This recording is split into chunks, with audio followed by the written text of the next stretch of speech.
Feeling you good? All right, let's get this party started. All the way from Cornwall, Ontario. Yeah, that's the appropriate response that we get from Cornwall. I don't want to bore you with my hometown. I'll just tell you one fact about Cornwall, and that's all you ever need to know. We used to have a bar that accepted Canadian Tire money at par in Cornwall. Yeah, that's where I'm fucking from. So buckle up, folks. This is what you're getting. Now, my biggest fan in comedy is my wife, right? That's sad a little bit, but she's super sweet. Before every show, she always whispers 3 words in my ear for luck. It's always kick some ass, right? And when she's not with me, like tonight, she sends a text. She's very consistent. It's amazing. Great support. Got my text before the show started tonight, but it read, lick some ass tonight. Unfortunate autocorrect or hall pass. I ain't fucking texting her back, that's for sure. We're gonna see how tonight plays out. Now, as Kyle mentioned, I do morning radio, and when I tell people this fact, they always say the same thing. I don't know how you do it. And I'm like, what, get up at 4 in the morning? They're like, no, that's not it. I'm like, oh, you're shy, right? You just don't know how many people are listening, you're not sure. No, that's not it. I'm like, well, what's the problem? I don't know how you do live radio without swearing on the air all the time. I'm like, oh, that's fair. I'll tell you how I do it, though. I'm a fucking professional. That's how I can pull it off.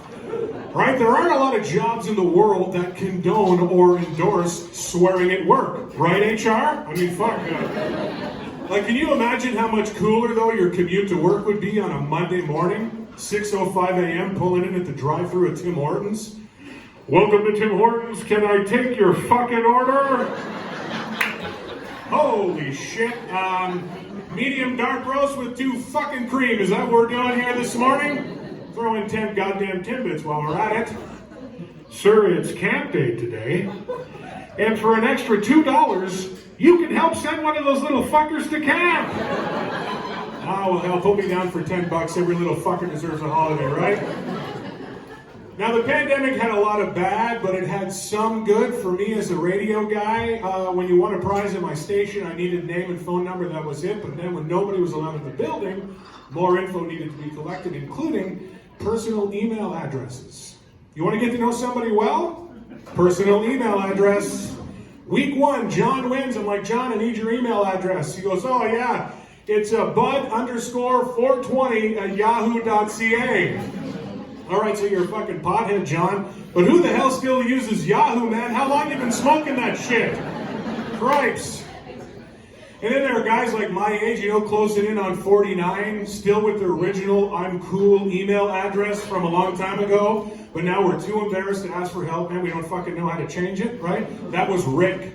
It's like, Rick, I need your email address. Didn't blink, goes pussking17@hotmail.com. Rick, did you just say pussking17? He goes, yeah, 17, don't spell it out.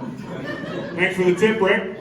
Now, I don't know what's worse, though, that Rick now has to go renew his mortgage with that email address at the bank, or that we have now established here tonight in Toronto that there are at least 16 other puss kings roaming the earth as we speak.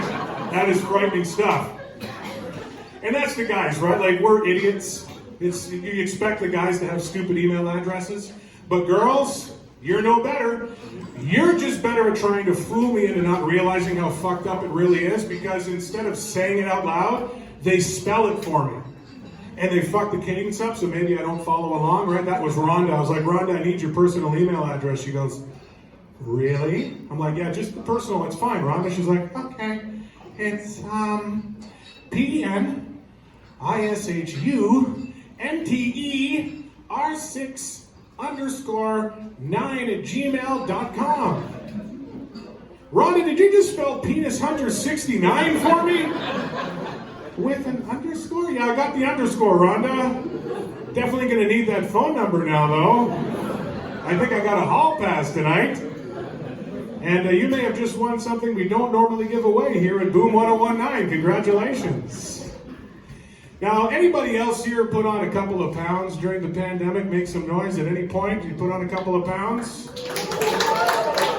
Thank you. Sometimes people don't clap. It's just me by myself out here on a lonely island like, yeah, just you, fatty. And the thing was, for me, the offending thing was snacks. And like, I just was like, not eating one thing a ton. It was a game, right? I shopped. I needed the coolest, the latest, the greatest, the sweetest, the neatest, right? It was just an adventure every time I went. I brought stuff back, and to the point where I said to my wife, we got to stop. She goes, okay, I'll help you. I said, okay, good. 3 weeks go by, feeling good. Things are well. My pants fit proper again. Finish another successful tour of the store. Pull the cart up to the cash, and there's the shelf with the sale items on it staring at me. And a box winked at me, and it said, Poutine cookies.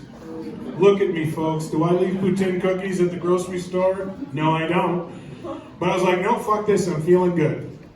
But there was a little star on that box that just kind of winked again. And it said 9 calories per cookie. Basically health food now, right?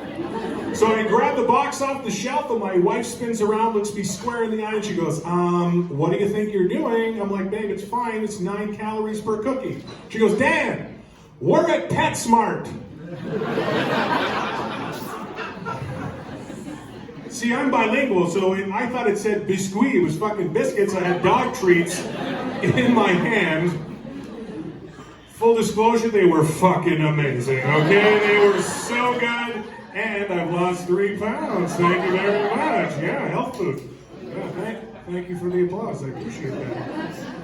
Now, mental health was a big thing, right, during the pandemic. We all dealt in our own special way. Some of us spent more money at the LCBO than the grocery store. Guilty, right? I've done it. But I found a really old world way of dealing with, my mental health when it got a little heavy. And that's aromatherapy. Not essential oils there. I'm not a fucking witch doctor. Let's back the truck up a little bit. Candles, old school candles. Anyone here still burn candles for therapeutic reasons? Make some noise if you do. Yeah, see, all the women are like, woo! The guys are like, fuck that shit, I ain't admitting it, right? Well, I'm here to tell you, as a man, I'm comfortable enough up here to tell you, I'll burn a vanilla candle. Yeah, yes, thank you. I'll burn strawberries and cream. I will burn lavender. But somewhere along the way, Yankee Candle decided we need to make candles just for men. Have you heard about these man candles they came out with? They have one that smells like 2x4. Do I really need to smell wood while I'm rubbing one out on my own? I don't fucking think so, right? Like, why else does a man light a candle by himself? Also, if you want to be a man, just burn a fucking 2x4, bro. You don't need a candle that smells like one. They have another one called bacon. I love that one, right? And my personal favorite, Mantown. What the fuck does Mantown smell like, right? You're all thinking it. I have a theory though, right? And I have to take you guys back to August, 52 degrees with the Humidex. You ever see a man nonchalantly just stand there and do this? Maybe it's really hot and he's got to go for the dreaded double. If somehow, did you snort? If somehow you don't know what is happening in that moment, that's a man actively trying to detach his testicle from the inside of his thigh because it is adhered there due to the moisture. And that little shimmy allows the ball sack to separate from the leg. And in between those two salty pieces of skin, a little breeze blows through there, and in that moment, that is what Mantown smells like right there. It's a little salty, a little musty. If moist had a smell, Mantown for sure. And they are available at Michael's if you're interested. My wife and I have been married almost 24 years. Yeah, thank you. And she's the one who's always like, we need to keep this raw, we need to keep it spicy, we need to keep, doing some new cool stuff. So recently she said to me, hey, when you're at work, do you want to flirt text all day? I'm like, fucking right I do. And the problem with flirt texting with my wife is she's all up on pop culture and I suck at it. So she knows what Netflix and chill means. In a text message, I think we're all on that page. Y'all know what it means now, Netflix and chill, right? It's not like, let's watch season 7 of Grace and Frankie. It's a booty call, right? They just want to fuck. So my wife thinks she's flirting with me, and she sends me this text message. Hey, honey, there's nobody home for supper tonight. Do you want to Netflix and chill? And she put it in quotation marks to draw my eye, right? And I read, hey, honey, there's nobody home for supper tonight. Do you want to Netflix and chilling?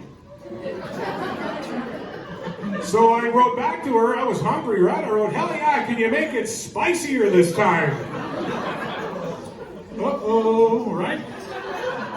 So she sends me back, how hot do you want it? She doesn't like spicy, right? So I was like, however hot you think you can handle, with a fire emoji, a tongue out emoji, a drool emoji. If I knew what the fuck I was doing, for sure the eggplant would have been on there. But if you know anything about a good chili, you don't fucking put eggplant in it, right? So she gets my message and writes back, buckle up, cowboy. This is gonna be the best chili I've ever had. Holy shit. So I just text her back, yippee-ki-yay, motherfucker. I couldn't get home fast enough. Pulling in the driveway, and you know this is all going to come crashing down on me, right? Because we're on separate H's. I'm in the car hungry, she's in the house horny. I burst through the door, and right away, I don't fucking smell any chili. I don't know what the... But there's a glow coming from the living room, and I enter. And there is my wife, naked on the couch. God bless her. Netflix was on pause, and she had Mantown candles burning all around the living room. And I'm not stupid, right? Like, we chilled, as the kids like to say. And when it was all said and done, she leaned into me and she said, that hot enough for you, cowboy? And I said, fuck yeah. When do we eat? My name's Dan Allaire. Thank you very much.